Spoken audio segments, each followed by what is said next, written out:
Let me know if I go too fast or I say things that are completely out of your wheelhouse, because I know a lot of people on this call probably are interested in neurodegeneration and Alzheimer's and Parkinson's and ALS, of course. Thank you, Peter. That was an excellent talk. But I work at the other end of life. I work with preterm babies and look at things that cause them problems early in life and then affect them for the rest of their lives sometimes. So it can increase mortality and comorbidities that they have to deal with for the rest of their life. So it's a little bit different. And sometimes I use weird terms. Like Peter, what I want to do is go ahead and acknowledge the people who've done the work up front, because I don't want to run out of time later. Today, I'm mostly going to be talking about work from Jonathan Abdallah, who was one of my techs. He's moved on into industry and is eventually going to go back and get his Ph.D. He's right here. Rhea Johnson, who is now in medical school and worked in the lab for a couple of years. Brad Cacho, whose paper were just submitted today, in fact, is a neonatology fellow who's done a lot of the work on VNS in my lab. Now, you notice here that I've got groups at Loma Linda. I moved here 7 years ago, and these are the people that are working in my lab right now. We're working on a lot of different projects. I've chosen to focus just on one or two things today that I think will be interesting to this group. And before, as Ksenia might have mentioned to some of you, we were at Case Western Reserve University when Ksenia was a graduate student, and we had a large group there that was associated with pediatrics and neonatal problems. And of course, I want to acknowledge our funding from NIH and NASA.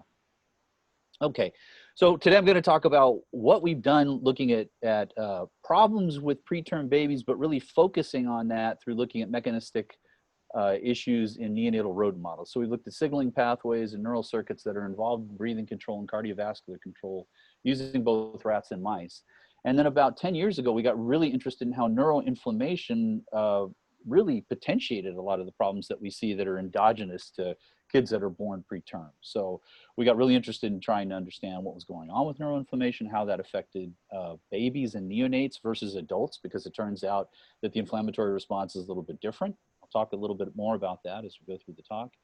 And then what we've been working on for the last 4 or 5 years is trying to use vagus nerve stimulation as a way to knock down that early pro-inflammatory peak of cytokines like IL-1 beta, IL-6, and TNF-alpha that can cause further problems. So if you can stop that early acute inflammatory phase, you can prevent chronic inflammation. And that's something that we've been working on pretty heavily in the lab. As Alyssa mentioned, my lab has focused mostly on circuitry that's involved in the generation, and I'm going to try and use the laser pointer. There we go. Generation and modulation of breathing rhythm. That's kind of the background that I have. And most of the work that I did early in my career and as a graduate student was focused on respiratory rhythm generation, pattern generators in the brainstem, not so much in the cortex. Now, we've become very interested in immune modulation and cardiorespiratory control through our work on central pattern generation. That's been something that's really occupied most of our thought space and our time over the last 10 years. And as an ancillary part of the work that we've done over the years, I've done a lot of computational modeling and looking at variability, because variability in cardiac pattern and variability in breathing turns out to be probably more informative than raw things looking at variance-based statistics. So we do a lot of information theory work and deterministic systems and chaos theory kinds of analyses to try and figure out what's going on with breathing and breathing pathology. So that's been a heavy interest of us. So this is our experimental subject of interest. They don't let us do experiments on preterm babies, as you can well imagine. So we have to use neonatal rats as a surrogate. But our focus has been on preterm babies, and look at the size of this baby. This is a pretty big preterm baby. It's about a 900-gram baby. Notice the size of the nurse's hand here. So you can see that these are very small, very physiologically challenged infants that have a host of things that can go wrong if they come out a little bit early. So the idea is to have the baby in long enough to cook the baby. So when you look at the incidence of prematurity in the US and UK, it's about 8 to 18%, depending on what studies you read. But really, we're talking about more than 500,000 babies a year, just within US, UK, and other Commonwealth countries. You can imagine that's much higher around the world, where there's a lot less neonatal support. And usually, you know, as most of you probably know, full term is about 40 to 42 weeks gestational age. So we're talking about babies that are less than 37 weeks gestational age. And one of the biggest problems, and this is what really got me interested in working in issues related to prematurity and preterm birth particularly, is these kids have problems with breathing. It's not just lungs. Most people think about surfactant and development of lungs and how when a baby's premature, the lungs themselves are not well developed and not really set up for gas exchange like they should be with a full-term infant. But it's also issues of respiratory distress that involves damage to the lungs and inflammation in the lungs, chronic lung disease, which we've also called bronchopulmonary dysplasia. Those are common problems, and those problems are exacerbated when we have to put a baby on mechanical ventilation or some kind of ventilatory support. So most babies who are preterm have these problems with breathing, problems that include apnea prematurity. Apnea means to stop breathing entirely, and that can be for a long period of time or a short period of time. Hypoxic ischemic encephalopathy, which is a problem very similar to stroke in adults, but causes dramatic damage in children and can cause problems that are long-term, like cerebral palsy. And another form of stroke is intraventricular hemorrhage. Our laboratory has worked a lot on retinopathy of prematurity, and many of you may or may not know that Stevie Wonder is blind, not because he was born blind, but because he was born premature, and he was given supplemental oxygen at a very vulnerable time period in development, where the supplemental oxygen actually suppressed development of the retinal ganglion cells in the retina itself, and he's blind because of the treatment he was given, not because he came out blind. So that's an interesting thing to think about, and it's something that is still a problem that we have. It is very hard to figure out a ventilation strategy that minimizes the likelihood of blinding a child. So that's something that we deal with clinically in the neonatal intensive care unit all the time. So in addition to these problems that are autonomic control and neural network based or stroke based, we also have to worry about things like infections. So because preterm babies do not have an acquired immune system that is well developed yet, but they have an innate immune system that can muster an inflammatory response and immune response to try and knock down infection. However, often because they're compromised, we see things like neonatal sepsis, where the baby becomes so infected that they're at risk of death. And about 30 to 40% of infants that progress to sepsis actually die, regardless of what we do in the clinical unit. Also pneumonia, urinary tract infections are big problems, and airway infections, which is one of the things that we've used as a model. So these infections actually exacerbate these other problems of respiration. You know, when we're talking about things like apnea prematurity and retinopathy of prematurity, if a baby has an infection, it becomes a synergistic problem that increases the risk of pathophysiology. So things like apnea, tachypnea, and periodic breathing are actually diagnostic tools that we use to try and figure out how healthy a preterm baby is. So this is an example of inductance plethysmography, just so you have an idea of how we measure apneas and periodic breathing. So there's a sum signal here, and basically what we do is we take a band, we put it around the chest or the abdomen of the baby. So these are thoracic and abdominal bands here. We sum that output, and basically it's a resistance change or an inductance change that we can measure breathing pattern in the baby. And notice here we have an event where the baby has stopped breathing. This is an apnea here. We also record ECG, so we can look at things like heart rate variability and oxygen saturation, which we get for free essentially. So notice that after this apneic event where the baby stopped breathing, we see a dip from about a 90% saturation, which is pretty normal in a reasonably healthy preterm baby. It's not like 95 to 98 like we see in a normal adult. But notice that we get a drop down into the 60s, 80, down to 60, 66, 67% sats. And that's quite low. And the thing that concerns us is when we see repeated bouts of hypoxemia and hyperoxia as the baby is either ventilated with supplemental oxygen, which can cause these problems with the retina as well as other problems as I mentioned before. What are the sequelae of those kinds of cycles of apnea and reoxygenation? Here's an example of periodic breathing, another pathophysiological form of breathing. You may know it as Cheyne-Stokes breathing, which is what it's called in adults, where you have a period of rapid breathing or tachypnea and then a period of apnea. Rapid breathing, apnea, rapid breathing, apnea. And this can go on for a long time. You'll notice that you'll see these saturations change. They go up, they go down. You get hyperoxic with some of that hyperventilation too. And we're worried about the impact that has on the neural circuitry of the brainstem that controls breathing, cardiovascular control, and of course, cortical networks too. So those are things that we're very concerned about. Now, when we look at how immaturity impacts the reflexes that normally help one breathe normally, if you think about enhanced inhibitory reflexes in early life, purinergic drive actually stimulates GABAergic inhibition of the breathing control centers. So we get this enhanced inhibition that's due to a high level of purinergic tone that causes GABAergic inputs to the pre-Betzinger complex, which is the rhythm generator for inspiration, to shut down, that can cause these apneas. Also, babies that are premature do not have the same level of sensitivity to CO2. Now, normally environmental CO2 is quite low, but when you see these apneic events, CO2 can build up. And even with a high CO2 level in the airway, the baby may not respond and you still end up with these prolonged apneas. And of course, the longer the baby has apneas or altered hypercapnic responses, you get hypoxic depression in these networks.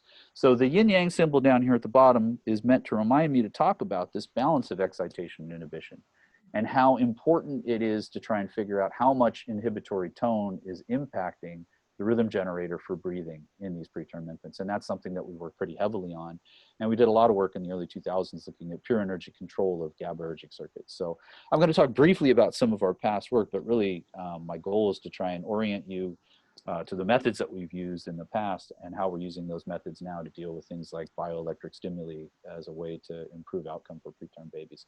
So this red star in an adult brain is the pre-Betzinger complex. So respiratory people are funny.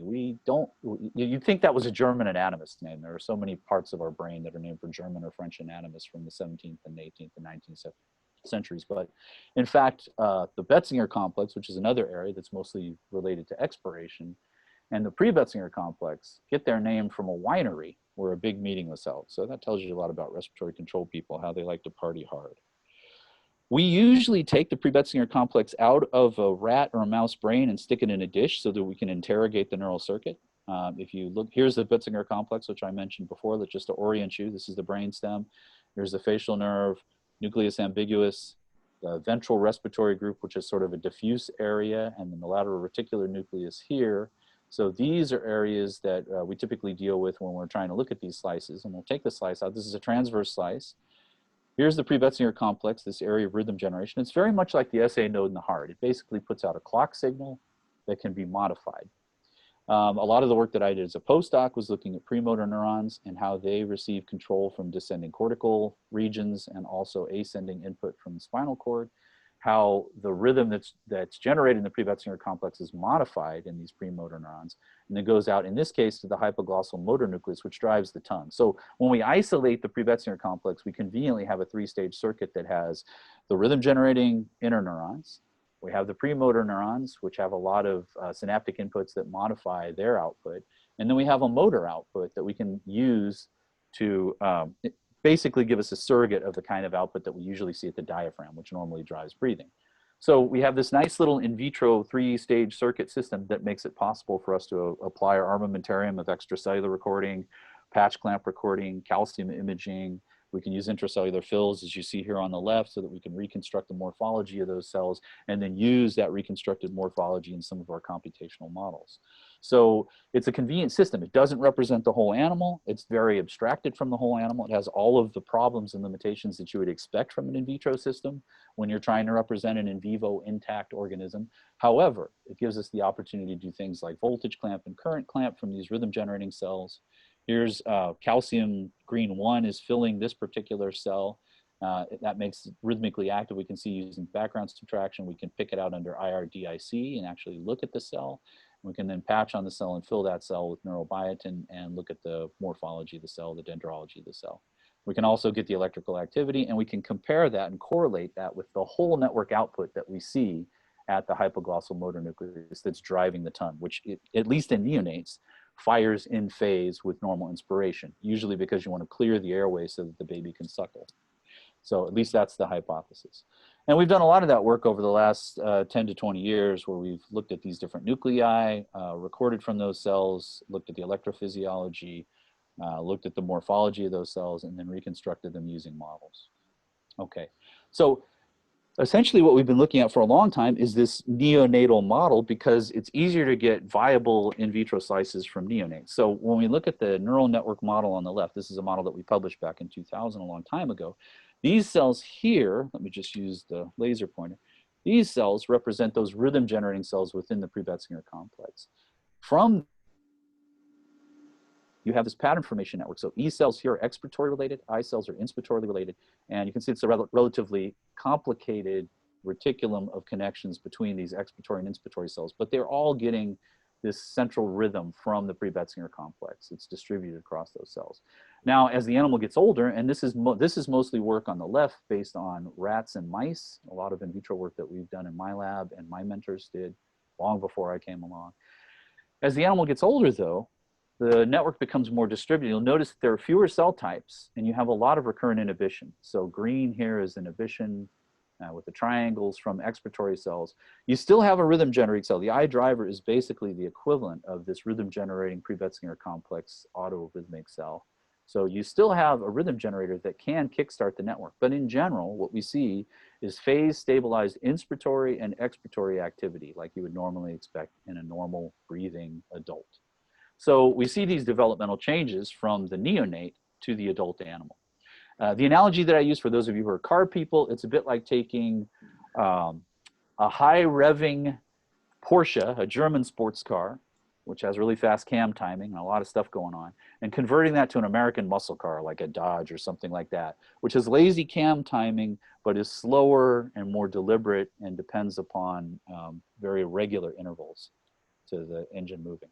Okay, so I've talked about this slice here and these different elements. The pre-Betzinger complex that generates the inspiratory rhythm, the hypoglossal motor neurons that are there to provide output to the tongue in this case, but are a surrogate for the diaphragm and the whole animal. There's also this area called the nucleus tractus solitarius. And the vagus nerve has all of these afferent inputs coming up from the lungs, the gut, the heart, the spleen, all sorts of different viscera. These afferents come up and they actually modify the pattern, but they get gated through this first order synapse in the nucleus tractus solitarius. So you have both chemosensory and mechanosensory information from the lungs and the carotid body coming in. That changes the rhythm so that the animal can adapt to environmental conditions, whether you have low oxygen, high CO2, you're at altitude, whatever. That way you have the kinds of feedback control that you need to adapt your breathing pattern to make sure you can meet metabolic need for the environment that you're in. So I'm going to mention these areas over and over again as we go through the talk. I just wanted to make sure that I set this slide aside so that you can see that we're talking about nucleus tractus solitarius as this integrator of visceral afferent input. We've got the motor output, and we have the pre-Betzinger complex that has this rhythm. Now, how do we treat these breathing problems normally? It's a bit like this. We don't usually give a kid a venti, but we do give them caffeine or other theophylline-based compounds. And that's the common treatment that we use to get rid of those apneas and improve the periodic breathing episodes. So we will give a preterm baby caffeine on a daily drip so that we can stabilize their breathing pattern with the goal of not putting them on some kind of mechanical ventilation or oscillator ventilation where we have the danger of ventilator-induced lung injury causing problems like the bronchopulmonary dysplasia and other inflammatory damage to the lungs themselves. So if we can stabilize the blood gases by using a chemical, in this case caffeine, then we can actually have an impact on long-term viability of that baby's lungs. Okay, so as I mentioned, we've become very interested in how things like neonatal sepsis and chorioamnionitis, which is an infection intrautero, if the baby's inside the mom and they get exposed to bacteria, or when they're born, they get exposed to bacteria, it causes problems with breathing. And that's really what we're concerned about trying to prevent and minimize. So perinatal inflammation and infection is a major source of morbidity and mortality in the newborn population. I already mentioned that sepsis, if the infection progresses to sepsis, then up to 40% of our babies die no matter what we do. 40% of the babies that get sepsis can die regardless of any clinical intervention that we do. So that's an important thing for you to realize, that this is very serious, and if we can find a way to control the infection, then that's something that could be huge and save billions of dollars and improve quality of life, not only for the baby, but the family of that baby as well. And the way these infections can be acquired is either intrautero, as I mentioned with chorioamnionitis, the mom can get a bacterial infection, and that can be a problem. It can get into the uterus and get across the placenta and cause problems within the chorion. Or sometimes during vaginal delivery, of course, there are bacteria within the vagina. The baby can get exposed to that, inhale that bacteria, and that can cause problems with breathing control as well. So it's really a relatively low number, thankfully, in the Western world. It's about 1 to 4% of neonates born to mothers with chorioamnionitis have these kinds of infections and problems. So it's actually quite low, even in moms who have an infection.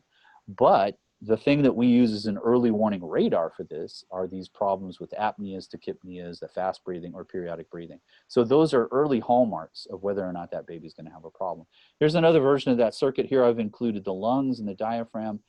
with the idea that we usually induce an infection in our rat pups or in the moms themselves. We'll use IP injections periodically to cause that kind of chorioamnio-like infection or intrauterine injections of LPS. And LPS, of course, is an analog of the exterior coat of E. coli. It's a very common agent that's used experimentally to cause inflammation and infection. And notice that I've got the vagal afferents here coming off the lungs. So I mentioned before that the vagal afferents are primarily sensing mechanical information from the lungs, so distension of the lungs or changes in airway volume, sudden changes in airway volume. We also have the carotid body, which senses both hypoxia and hypercapnia, so low oxygen and high CO2. That comes in through the 9, the glossopharyngeal branch, but it also converges at the NTS. So these afferent inputs provide us with some kind of set point that then goes out to the Prebetzinger complex, which is in the RVLM, and that allows changes in breathing pattern to cause adaptation to whatever the environmental conditions are. So usually the efferent side of this goes down to the diaphragm. So we have spinal cord and phrenic motor neurons that then activate the diaphragm and cause breathing pattern changes. I mentioned hypoglossal before. That handles upper airway tone and controls the tongue as well. But really, normally when we're breathing, it's mostly diaphragm-based with some intercostal activation as well. Now, the animal models that we typically use are the rat on the left and the mouse. Don't tell Disney that I'm using their intellectual property in order to figure out how preterm babies have problems breathing. We usually use rats that are about postnatal day 11. So P11, if you see that on any of my slides, that means postnatal day. This is about full term. Well, why are we using full term when we're talking about preterm animals? Well, we still see these problems in full term babies as well. So we thought that if we look at a more advanced version of this inflammatory response, then perhaps we can get an idea of what's going on. And usually the kinds of infections that we're talking about are sub threshold for developing neonatal sepsis. We're actually not trying to cause sepsis in this particular model. We're usually trying to cause a low level of inflammation so that we can interrogate what happens downstream from that. So this is the kind of pro-inflammatory cytokine cascade you're probably already familiar with. I'm going to talk about it maybe a little bit differently than you've seen it before because we're talking about peripheral inflammation in the airways and lung here. LPS gets into the airways and activates toll-like receptor 2 for pneumococci, if it's pneumococci, but for LPS, it's usually toll-like receptor 4. And the other thing that we absolutely have to have in order to get a proper innate immune response is ATP, activating P2X7 receptors and MAP kinase pathways, MAPKK actually. So one of the things that we've always puzzled about when we're dealing with premature babies and infections in them is how does it get across the blood-brain barrier and cause neuroinflammation in the CNS? And for many years, we thought that what was humoral, right? So we would use LPS at levels that would cause enough cytokine production to get into the blood or get into the lungs in a way that we can interrogate using pathology or bronchoalveolar lavage or things like that. But the conclusion that we come to, and I'll talk more about this later, is it's really the vagal afferents that are in the lung that are getting stimulated by these pro-inflammatory cytokines or signaling pathways that are related to inflammation. They then carry that information up to the neural circuitry in the brainstem that we're interested in, the nucleus tractus solitarius and other regions. And that then causes this production of pro-inflammatory cytokines locally that can modify synapses. So this is kind of the grand overview of what we think is happening. Okay, why these cytokines? Why interleukin-1 beta? Well, first described in 1972, it's an important early mediator of the inflammatory response, and really it's one of the early warning cytokines that you see for acute inflammation. Now, it's released early on, but you can get chronic inflammation that causes protracted and prolonged release of interleukin-1 beta, and you just end up with this positive feedback cycle of inflammation. So it's involved in cell proliferation, differentiation, and apoptosis early on. Interleukin-6 acts as both a pro-inflammatory cytokine and an anti-inflammatory myokine. One of the things I want to emphasize about these particular molecules here is they do different things in different parts of the body. So IL-1 beta and IL-6 can be bad in the CNS, but IL-6 can be very good in the periphery. And all of these cytokines and chemokines that I'm going to talk about and allude to today can be both good and bad. They have both positive normal physiological functions as well as pathophysiological impact if they're dysregulated. Tumor necrosis factor alpha was discovered in the late 60s and 70s. It's another acute phase inflammatory cytokine, and it's also known to modulate synaptic activity in a healthy way. I'll talk about that briefly also as we move forward. All three of these are early acute phase pro-inflammatory cytokines. So they're all part of this early warning radar problem that your immune system is throwing up. When you see some kind of injury, these cytokines are motivated to be released either from macrophages or from microglia when we're talking about the CNS. And they're the classic pro-inflammatory cytokines that everybody's focused on in the past. However, there are also trophic factors that are absolutely necessary during development. So the risk that we run when we're looking at these developmental neuroscience problems and early neonatal issues is if we monkey with these cytokines, if we knock down the cytokines in a vulnerable time window, is that going to cause problems for the neural circuitry that these babies are trying to form? So we have to be very cognizant of what's going on with these cytokines because they are trophic factors that are necessary for normal development.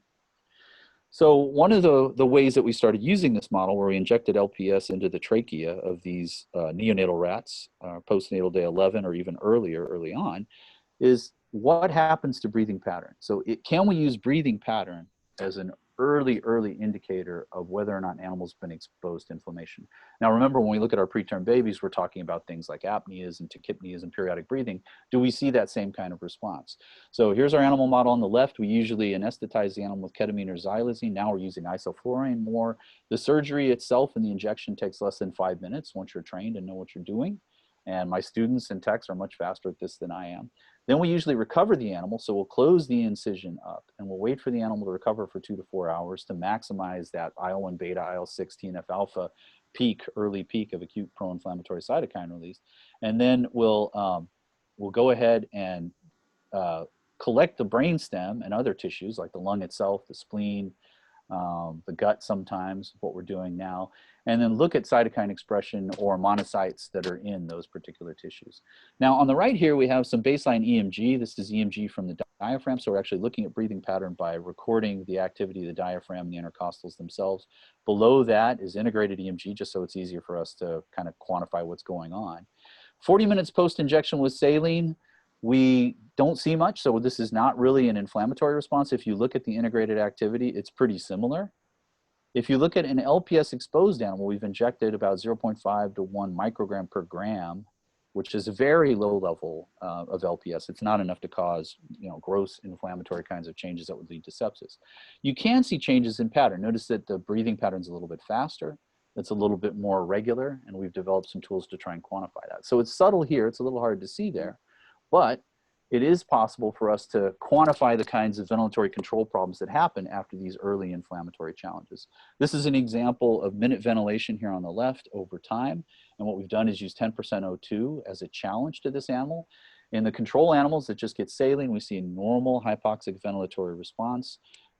Notice that you see an increase in minute ventilation, it sort of plateaus, and then after we turn off the hypoxia, you see a post-hypoxic ventilatory decline or a decline in frequency. In the LPS exposed animals, though, they do not mount the same kind of response to hypoxia. So they have an impaired reflex system here that's due to this change in pro-inflammatory cytokine release and immune modulation of the breathing control center. And most of the problem seems to be in expiratory time.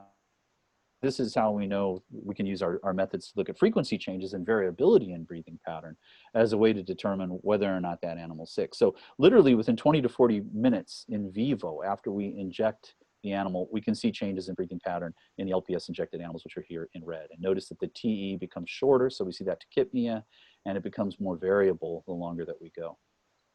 So we can use breathing pattern as an index or a diagnostic tool in order to assess whether or not that particular animal or baby, in the case of human, is exposed to an inflammatory agent. So we got really interested in what's going on with the neurons and the microglia and the astrocytes in this circuit. So we did a lot of work trying to figure out what's going on with that early inflammatory upregulation and how does this affect the synapses that are there in the autonomic control circuitry within the medulla. So the canonical model that we all have learned from the time we were wee little barons in science is that some kind of insult occurs in the neural circuit. And then a signal gets propagated that recruits microglia in. The microglia can become activated and start dumping out cytokines like IL-1 beta and IL-6. And if you get a long enough immune response or a long enough inflammatory response, you're also going to activate astrocytes and they're going to start dumping out more TNF alpha than they normally do. So that's the canonical model. It involves neurons, microglia, and astrocytes. When we think about the tripartite synapse of astrocytes and neurons, we also have to include microglia and inflammatory tone as a way to modulate those synapses. So we got really interested in how that worked and trying to figure out what exactly goes on. What we found, though, at least in the neonates, and I'll show you some of that data in a minute, is that IL-1 beta is actually being released early from the neurons. And in addition to IL-1 beta, ATP is another pro-inflammatory, ATP is released with almost every synaptic event, it seems like. But ATP also stimulates activation of microglia. I'm sure you guys know that from your work as well. So now we know that at least in neonates, the neurons are probably the first order responders to inflammation, not necessarily the microglia as we would see with more of an acquired immune system and T cells later and natural killer cells and macrophages reacting and pumping out these cytokines. So early on in life, it's the neurons that are responsible for that.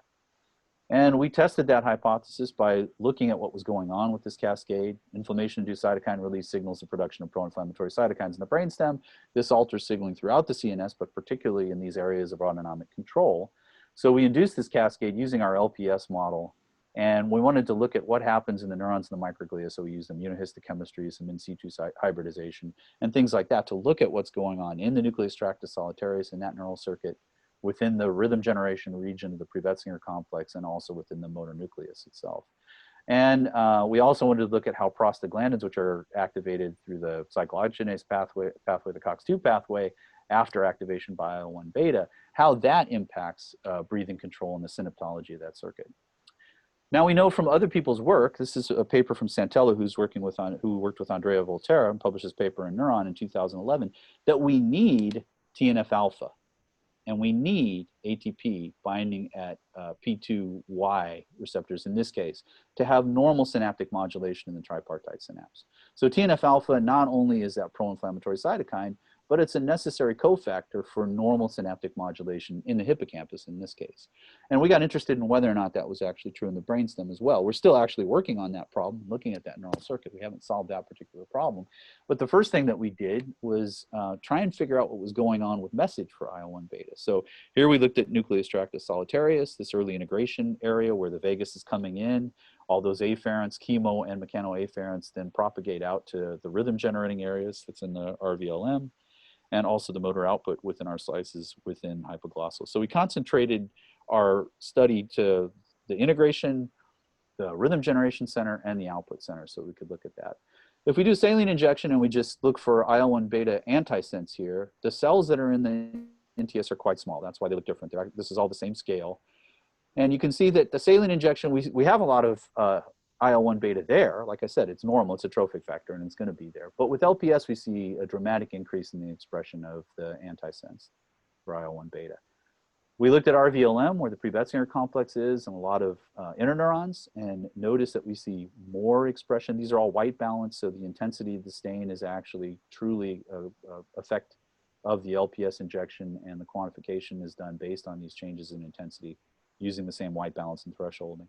And then also the hypoglossal motor neurons express IL-1 beta. So the neurons themselves here look like they're expressing IL-1 beta, at least the message. And if we quantify that, we can see that if we look at the number of cells doesn't change. So that was an important clue for us. I'll talk about that in the next slide. So the numbers of cells are not changing. What we do see, though, is an increase in the amount of LPS message that's expressed in each of the cells that are in these areas. So that was intriguing to us, because what we expected was microglia to come in and see a change in the number of cells expressing IL-1 beta. So we went ahead and looked at our in situ hybridization. We looked at nu-N immunostaining, and we did a merge. And at least to our eyes, it looks like most of our expression that we're seeing is actually in neurons, which we didn't expect. We really expected microglia to be the principal creators and releasers of IL-1 beta here. And sure enough, if we inject saline, we see microglia. This is IBA1 staining. Negative controls here. With LPS, we see an increase in the amount of microglia. So we actually see an increase in number of cells. But if we look at IBA1 with immunofluorescence, our message for IL-1 beta, nu-N, and we merge those, we actually don't see IL-1 beta production early on. This is 2 to 4 hours after the initial injection. Instead, what we see is the neurons are producing the IL-1 beta. So that was an interesting thing to us. And we actually struggled a little bit to get that paper published because the reviewers just didn't believe us. So we had to go through a lot of ancillary experiments to try and provide evidence that, yes, it was the neurons themselves that were releasing the IL-1 beta. A colleague of ours, Eric Hurlanius, who's also a neonatologist, was also very interested in what IL-1 beta does in the brainstem when we're looking at breathing pattern changes. So he was looking at the COX-2 pathway, which converts arachidonic acid to prostaglandin H2, and then this enzyme MPGES1, which converts PGH2 into prostaglandin E2. So prostaglandin E2, we know that there are EP3 receptors in the NTS and in the RVLM, the rhythm generating areas, that then modulate the activity of these neurons. So when you think about that earlier slide that I showed with the hypoxic response and how that was really challenged when we gave the animal LPS, we think a lot of that was probably due to prostaglandin altering the activity of these neurons in the NTS and the RVLM. The other thing that I want you to note here is hypoxia is a powerful modulator of MPGES1. And this is work that Eric did for probably the last 5 or 6 years. He showed that hypoxia was a big part of modulating the expression of these prostaglandins, and hypoxia could also influence the response of this neural network and change breathing control. So that inspired us to do a lot of this grunt work of trying to figure out the signaling pathways, looking at IL-1 beta, COX-2 pathway, prostaglandins, looking at EP3 receptor expression in these areas of the pre-Betzinger complex and other areas that are part of the pattern formation network for breathing control, and also this integrative area in the NTS, and then how that respiratory depression or changes in, because we do see tachypneas initially as well as respiratory depression later, like with the hypoxic response. What in the world was going on with that? And I'm not going to go through all of the experiments. I'll show you a smattering of those experiments. One of the ways that we tested these things was using electrophysiological methods in horizontal slices. So these slices are a little bit different than the slices I was talking about before, because what we've done is go rostral to caudal and take a thin section through the NTS at the top of the brainstem.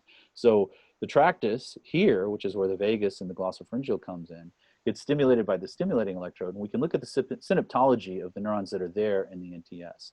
So that allowed us to do simple things like FI curves, frequency current injection curves, and current clamp ramps, where we could look at the activity of these cells in the NTS when the animal's been exposed to saline or when they've been treated with LPS or bleomycin. We also used another lung injury model. I'll show a little bit about that too. So if we look at what happens with LPS, the normal gain curve, the normal firing frequency versus injected current curve for these NTS neurons is very steep. So they're very responsive to relatively small amounts of injected current. In animals that have been treated with LPS and then sacrificed later, 2 to 4 hours later, to get this horizontal slice out, what we see is blunting of that response. So the gain curve for these NTS neurons that are that first order synapse for receiving information from the afferents coming in from the lung and from the carotid body is blunted. It's actually flat almost. So, and that has held up in further experiments. These are experiments that we did a few years ago, and we published some of that work in a paper in 2019 last year. If we look at spontaneous EPSCs under voltage clamp, under saline, we see pretty big spontaneous EPSCs. The frequency is not that different, but if you look at the amplitude is quite low here. In this case, we're using bleomycin lung injury. So if you look at the cumulative probability versus the amplitude for these guys, the lung injury actually causes a decrease in those spontaneous EPC amplitude. The frequency doesn't change a whole lot. It's not significantly different, but it is blunted a little bit in the NTS cells. And if we look at evoked EPSCs, so here we're doing the stimulation of evoked EPSCs and looking at the response from these NTS neurons that are downstream from the vagal afferent that we're stimulating, you can see that the amplitude is reduced even in the evoked EPSCs that we get from these cells. So there's something going on that's decreasing the responsivity of these neurons in the NTS. And of course, you can imagine, because the NTS then projects to the rhythm generating center, you're decreasing the relative amount of that signal that's getting to the rhythm generator and changing breathing pattern. We also have done some experiments just directly injecting prostaglandin E2 or spritzing it onto brainstem slices. And you can see that we see pretty pronounced changes in inspiratory time, the expiratory time, so frequency is significantly different. The total respiratory cycle is different. And if we could look at some of those calculated values like the area, we don't see much change, but we are certainly seeing changes in frequency. So PGE2 is definitely having an impact. So let me just summarize some of this work and what we think is going on. As I said, this is kind of an ongoing project. If we look at the vagal afferents and how they impact NTS activity and the projections that they have down to the rhythm generating centers, we're seeing dramatic changes with infection and inflammation in the neural activity of the NTS neurons. And that then gets propagated down to the rhythm generating centers as well. and eventually to the spinal cord. So we see this sort of problem with reflexes as well as overall respiratory drive. And we've been trying to tease out exactly how much each cytokine plays a role in affecting breathing pattern. We're still working on that as well. We know the TNF alpha is necessary for these synapses based on work of others, as well as some of the work in our lab. And certainly IL-1 beta is activating the cyclooxygenase cascade that then impacts prostaglandin release. And of course, the PGE2 is ultimately what's affecting the activity in the NTS neurons, and probably the pre-Betzinger complex as well, that gives us these blended responses. So when CNS injury occurs, what treatment options are available, and how do we assess and promote good anti-inflammatory processes while attenuating the bad pro-inflammatory responses? That's kind of the fundamental question that we're faced with when we're looking at neuroinflammation. Now, what do we usually treat babies with in the unit? If a baby has an infection, we are very careful about what we give them. We will give them antibiotics, but we know that antibiotics, particularly long-term, can have all sorts of problems that can cause kidney failure and challenges to the cardiovascular system in babies. Corticosteroids, of course, many of you probably know that steroidal anti-inflammatories can cause problems in adults, and they certainly can cause problems in babies. Remember, when we're thinking about these pro-inflammatory cytokines as trophic factors, if we're knocking them down, we're actually affecting the normal necessary development of the neural circuit that's responsible not just for autonomic control of the cardiac system and breathing, but also cortical networks and learning and memory. So we can use pharmacological blockade of the COX-2 pathway with ibuprofen or other NSAIDs, as well as these steroidal anti-inflammatories. But what are the long-term consequences, and how does that impact the baby? So Kevin Tracy, for many years now, actually decades now, has been interested in this anti-inflammatory reflex. It turns out that you can evoke efferent vagus nerve activity that stimulates the release of acetylcholine, which acts to cause a decrease in inflammation. So acetylcholine receptors can be blocked, and you get rid of this production of TNF, IL-1, and HMGB1 homeobox group B1 protein, which is, many people call it a cytokine. It's actually an alarmin. It's sort of an early warning molecule as well. It does not have the same kind of effect as TNF alpha or IL-1, but it's used as a correlate for this anti-inflammatory cholinergic reflex. So if you stimulate efferent vagus activity, you can cause this anticholinergic response to prevent inflammation. And he looked at that in the heart, the liver, the spleen, and the GI tract, and that's where a lot of that work has been done. He didn't look at that in the lung, and that's something that we've been doing. So what about the vagus nerve? I keep talking about the vagus nerve. What exactly is going on here? Many people who work in the nervous system don't really focus on these autonomic control circuits in the vagus nerve in particular, but the vagus nerve is really important because it provides a lot of afferent and efferent innervation in the viscera. Essentially everything that's going on in the viscera gets signaled to the CNS through the vagus nerve. It's a key interface between the CNS and everything that happens in the rest of the body, other than spinal afferents, basically. So any of the visceral organs that we think about are actually communicating with the CNS through the vagus.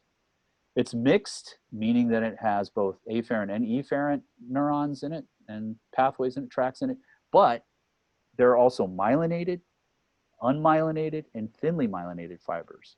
So we're talking about the typical group 1, group 2, group 3, 4, and 4 being C fibers too. So unmyelinated and thinly myelinated fibers that we know are involved in a lot of this communication. So when we're talking about lung afferents, they're typically group 3, group 4 for things like rapidly adapting receptors, or C fibers, which sense irritation in the airways and in the lungs. So when we think about how these circuits are being activated and how these afferents are carrying that information up to the brainstem, it really depends on the fiber type. So we have these different fiber types that we can actually differentially stimulate or block using electrical stimulation. That's sort of where we're going next with this story. So we know a lot about track tracing for the vagus. We know about its projections, a lot about its endings, where they terminate within a given organ, but we still don't understand all the function that the vagus actually is involved in. So the physiology of the vagus nerve has been a huge, huge area of investigation over the last 10 years, primarily inspired by the work that Kevin Tracy has done.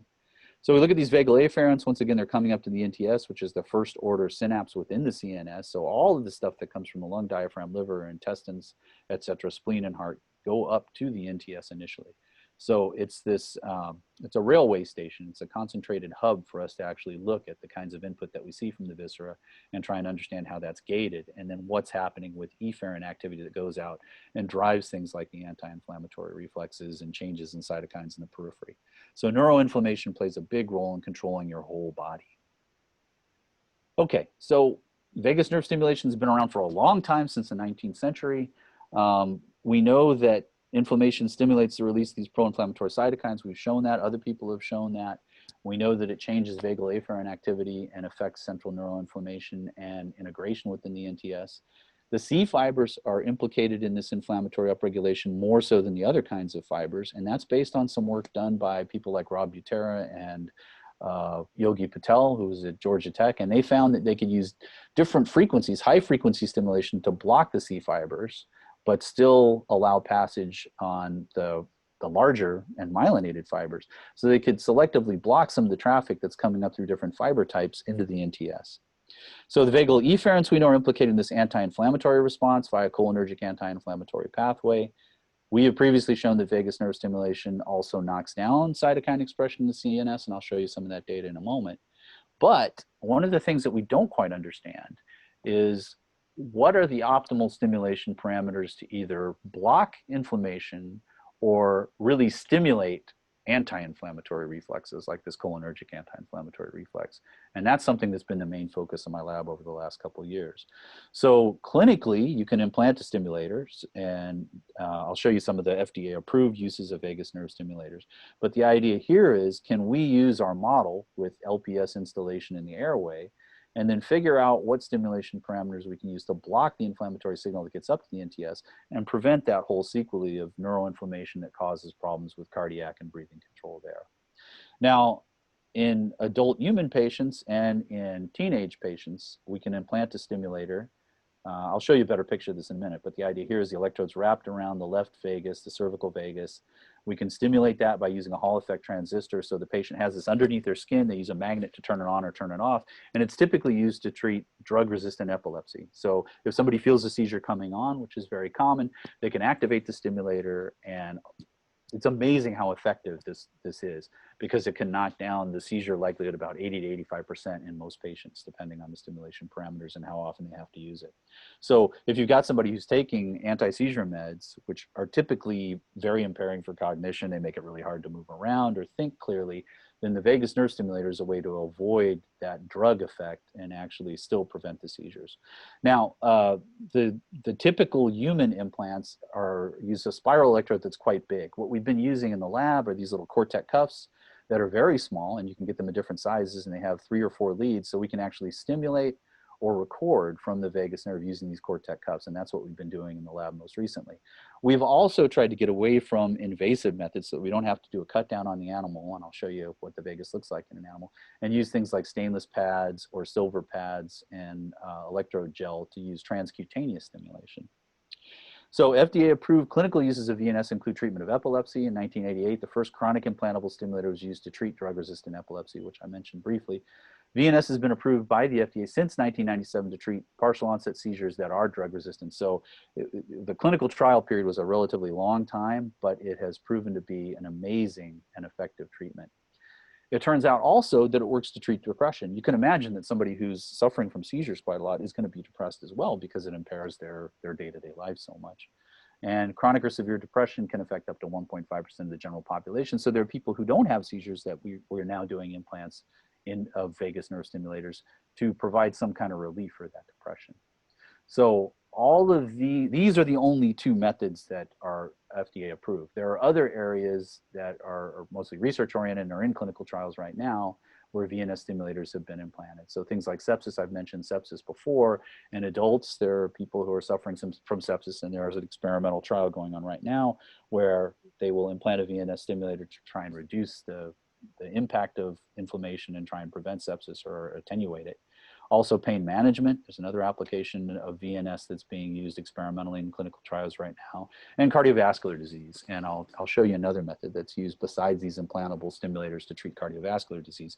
As I mentioned before, we're talking about cardiorespiratory integration in these circuits that are in the brainstem. So you can well imagine that if you can knock down inflammation or knock down the kinds of fibrillation and rhythmic disorders that occur with cardiovascular disease, then VNS can be a very effective way to treat that and restore normal rhythms. Okay, let's get back to preterm babies again. Let's talk about what to do here. This is a nice illustration that one of my students made showing that what happens with LPS injection, the cytokines that are upregulated, the PGE2 effect, but then also, what can we do in order to block the inflammation and try and avoid using drugs? That's the key thing here. In babies, we don't want to give them a lot of steroids. We don't want to give them a lot of NSAIDs because of the comorbidities and parallel effects that can cause issues with the kid. So what we've done is using our LPS injection model, we're now using VNS stimulation, using the same kinds of clinical parameters that we see with VNS stimulators that are implanted for epilepsy or depression treatment. And we do that for about 30 minutes immediately after we induce the inflammation. We also have done things like EP3 blockade and PGE2 blockade, things like that. But really what we're focused on is how can we use non-pharmacological interventions or non-steroidal interventions to impact the outcome for inflammation in the CNS. Here's an example of one of our rat pups. And here's the vagus nerve on top of just a simple platinum bipolar electrode that we made. We make these things in-house. We've gone to using the Cortec cuff electrodes because they're a little bit more elegant. We can implant those and actually tunnel the leads out the back of the animal so that we can look at chronic in vivo recordings as well. That's something that we're working on. Here's an example of just typical bright field immunohistochemistry staining within the brainstem. And the black dots are IL-6 in this case. TNF-alpha is not on this screen, but IL-6 is here. We've got sham. You can see, as I said before, these are trophic factors, so you're going to have some IL-6 there, even in the sham animals that are just operated on and then closed without the LPS injection. With the LPS injection, you can see there's a lot more expression of IL-6 protein. And with VNS, it's actually attenuated. So this is just one example here. If you look at the summary data below, you can see number of cells expressing IL-6 on the left versus the treatment, whether it's sham, whether it's LPS, or whether it's VNS. And we've looked at unilateral stimulation just on the left side, or we've done bilateral stimulation. The danger with bilateral stimulation is if you go to high enough current intensities or changes in frequency, you can actually impact cardiovascular control and cause a heart attack in an animal. So you have to be very careful about doing bilateral stimulation. And in fact, in humans, they always use the left side of the vagus in order to wrap the spiral electrode around so that they don't run the risk of causing cardiovascular problems for that patient. So both for IL-6 and TNF, the VNS stimulation knocks down the expression of cytokine. In fact, at least in the case of IL-6 in the short report that we put out, VNS actually reduces the amount of IL-6 below what we saw with the sham operations. Okay, so the typical clinical parameters are usually less than about 50 hertz. So it's a relatively low frequency. And the current intensity is never more than 2.5 milliamps. In fact, the longer you use higher currents and lower frequencies, you can cause damage to the vagus nerve. So you have to be very careful about dialing in these parameters. And that's a big challenge for neurologists who are using VNS stimulators with their patients. But as I mentioned before, how do we improve the knockdown of pro-inflammatory signals, and how do we stimulate or potentiate the anti-inflammatory reflex? And what we've been doing more recently is using different stimulation parameters. I mentioned before that Rob Butera has looked at high frequency stimulation as a way to block C fibers. And because we think the C fibers that are in the lung and the vagus are actually the things that are carrying that pro-inflammatory signal, we've gone through and done similar things where we've looked at bright field immunohistochemistry to count the cells using antibody staining, bright field antibody staining. We've done sham operations, LPS alone, saline, which is a little bit different, you'll notice in sham in these graphs as we move forward. And then we'll use 10 hertz, which is within the normal clinical range for treating drug-resistant epilepsy or depression. 100 hertz, which is pretty high frequency for clinical use and is not typically used for those applications. And we've also looked at 1000 hertz and 10,000 hertz. So with IL-1 beta here, we see that as we use relatively low frequencies, we knock down that IL-1 beta expression dramatically, even below what we get with just saline injections. As we go to higher frequencies like 1000 hertz and 10,000 hertz, we actually see an increase in IL-1 beta production. So it may be that we're actually causing some kind of damage that's resulting in pro-inflammatory changes. One of the things I want you to pay attention to here, though, is if you look at LPS alone, what we see is a huge range of expression of IL-1 beta. So it's quite variable. It's even more variable than sham or normal. We'd expect that because we're causing this inflammatory challenge. But an interesting thing for us is looking at how that variability changes with the stimulation. You'll notice that we really knock down variability with the VNS stimulation at different frequencies. VNS also attenuates TNF alpha. It's interesting here that 100 hertz is sort of an anomaly, because if we look at 10 hertz and we look at 1,000 and 10,000, we're really knocking down TNF alpha expression. But 100 seems to be a strange inflection point. And we actually see an increase in the amount of TNF and the increase in the variability. Same sort of thing here. So IL-6 is very strange. These are not significant. So 100 hertz, once again, a weird inflection point. We see more IL-6 production at 100 hertz. We see less at 1,000, and we start to see an increase at 10,000. So what we think is happening is that 10 to 100 to 1,000 realm is magical for things like IL-1 beta and TNF, but IL-6 does something different, and we don't quite know what's going on with that. It may be related to this idea that it's pro-inflammatory in some parts of the body, but anti-inflammatory in other parts of the body.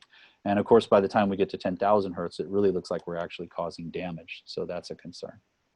HMGB1 is an alarmin, as I mentioned before.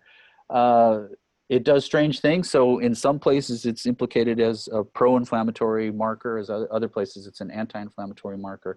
What we see with normal clinical stimulation parameters for VNS, we actually see an increase in HMGB1. We see a decrease as we go to 100, then 1,000 and 10,000. So it looks like sort of the magical parameters to try and knock down as much of the inflammation as we possibly can, with at least with these cytokines and chemokines, is about 1,000 hertz and less than 2 milliamps. Okay, so as you can well imagine, the problem is we're not going to be able to implant stimulators in preterm babies. They grow too fast. There is no IRB in the country that's going to let us put in an indwelling chronic device in a baby that's that small. That's less than, a kilogram. So we're not ever going to be able to do implanted VNS in our babies in the unit. Transcutaneous stimulation is a better way to go, and we've been doing experiments using these pad electrodes. The skin on preterm infants is very fragile, so you can imagine that if we're trying to push a lot of current through the skin of a baby, we can cause damage. That's a real risk. Just putting things like oxygen saturation monitors on a baby is dangerous, because the longer it's on the baby, the more likelihood we're going to see skin breakdown and problems with skin infection. So we want to avoid that if possible. However, over the last 5 to 10 years, and this was really pioneered by a group at University of Leeds, the Duchers, their husband and wife team, they've been looking at transcutaneous auricular vagus nerve stimulation. So they actually stimulate the tragus of the ear. So here are the Cortec cuff electrodes that we're implanting. Here are the transcutaneous stainless pads that we're implanting, that we use on the surface rather. And here are the typical clinical VNS implants that we see. But these transcutaneous stimulators that they're using, they actually clip right onto the ear here. So you clip it to the tragus of the ear, and you can use a wide variety of stimulation parameters. And here's all the connections between cervical vagus and auricular nerve and how that gets fed into the NTS. It's been used very successfully by a couple of groups to control atrial fibrillation. So you can use auricular branch vagus stimulation to reduce the incidence of atrial fibrillation, and it also knocks down the amount of TNF alpha that's measured peripherally. They're looking at that peripherally in this particular paper from Stavrakos. Here's what the stimulators look like and the control units look like. They're quite small, you can see here. The control unit itself looks a bit like a TINS unit, like you would use for muscle pain or muscle stimulation. So you can actually carry this thing around with you. They're programmable, so you can use a wide variety of stimulus parameters, and that's what other people have been doing. This is sort of similar to the work that we've been doing with our hook electrodes and our implantable electrodes, where we look at different frequencies. Here they're looking at current and stimulus amplitude versus stimulus perception. So in this paper from Sklako and her group, you actually can go with a lower current for a higher frequency, but you don't see any perceptual difference. So the higher the frequency, you don't notice it as being irritating. At least these patients did in this particular paper. So one of the things that we're interested in is sort of gated stimulation. Here they're using respiration as a marker, and whether or not we can use this transcutaneous auricular vagus branch stimulation to improve breathing control on our babies and reduce the likelihood of inflammation or damage through hypoxic ischemic injury. So this is kind of where everybody is right now, looking at this vagus nerve stimulation through the auricular branch. So I'll just summarize everything that I've been talking about, and I'm happy to take questions. Our laboratory is focused on translational applications of developmental neurophysiology. that we've investigated in rats and mice for the most part, and how do we apply that to neonates. We did a lot of work on apnea and looking at the drugs that are used for apnea early on in the 2000s. We've also looked at acute inflammatory upregulation using relatively low doses of LPS as a way to interrogate the signaling pathways and how that affects synaptology within the autonomic control circuitry of the brainstem. And more recently, we've been doing this bioelectric stimulation using VNS, both hook electrodes, implantables, and now we're using more of these transcutaneous vagus nerve stimulation methods as a way to try and knock down inflammation. And that's it. I'm happy to take any questions you guys have. Thank you very much for the opportunity to chat with you. Thank you, Peter.